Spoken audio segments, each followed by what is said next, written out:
Okay, so I'm just working on some plaster cloth on the background mountain here. I've got a little bit to close up, and I'm just going to let this dry tonight, and then I have to work on this middle section.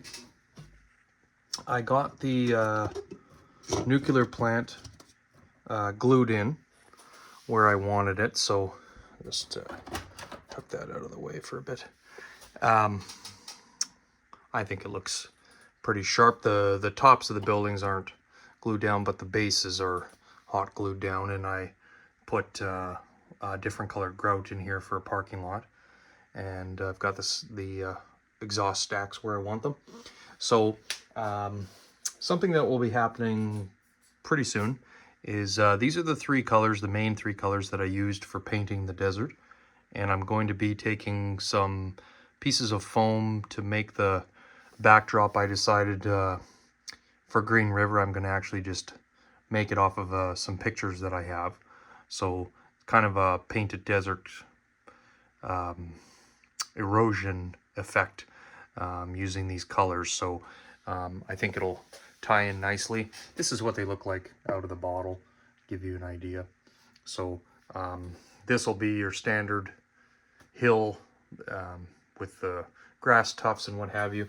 But on the Green River section where this MDF shelf is, I'm going to have the foam come out a little bit more and basically paint it and carve it in a stacked motion so that it looks like erosion.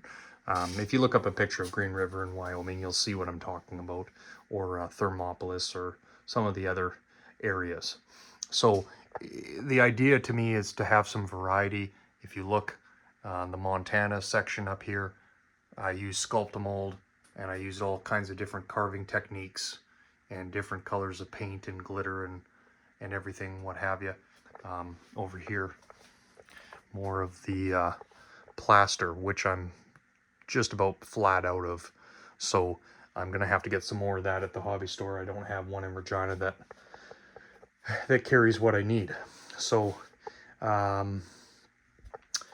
what else can I tell you? I picked up this light tonight from the dollar store. It was $5, and it actually works off of USB. I don't know why it's blinking.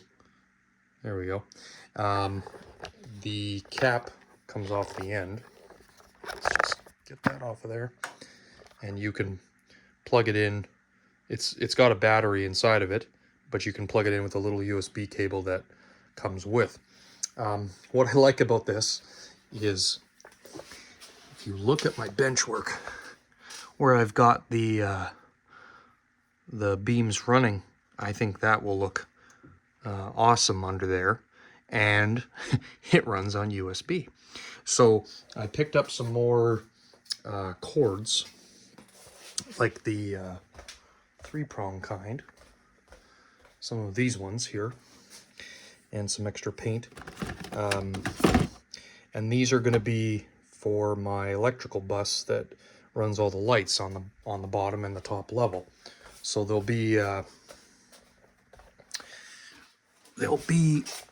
holes that I have to drill underneath here and run electrical cable, and then in between there will be, let me just set that down, there will be these guys, and I'm going to hot glue them basically like so in between. So those cables, those yellow extension cords, are 5 feet, which is fine. That gives me enough for each table. So each table will have its own cord, kind of like an N-track module, and then they'll link together, and that allows me to daisy chain them together and then have 2 power outlets off on each table.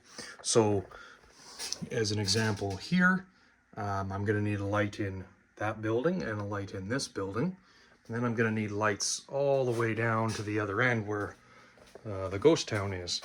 So I can start drilling holes where the buildings are, and then I can run the extension cords underneath and then have it all going onto one power bar like so. And then these guys can additionally be ran, if this is the way I'm going, I'm leaning this way, basically I can mount those in there. Now they have a magnet system, but I'm gonna have to figure out something with Velcro or some Velcro straps or something else different where this is up here. I don't need it to be removable, but I really like this, the color of this light even. It's 3000K. So I'll have these in. I can have them positioned wherever I think, maybe in the middle, and daisy chain these together with USB as well. So I was out of paint trays, so I picked up some of those. These are $1. That's how I do my plaster cloth each time, like I just did for here. And then when they get too full of plaster, I just toss them for $1. I'll show you over here what we did. So we got the flooring, about half of it brought inside and it's unboxed, and then I can continue putting the flooring in this room, work on the fascia next. Got this all cleaned up. So it's coming together, and yeah, we will leave it at that. But I just wanted to let you know, give you an update. I'm still here, and I've had to do some thinking about how this scene is going to play out, and we'll talk to you soon. All right.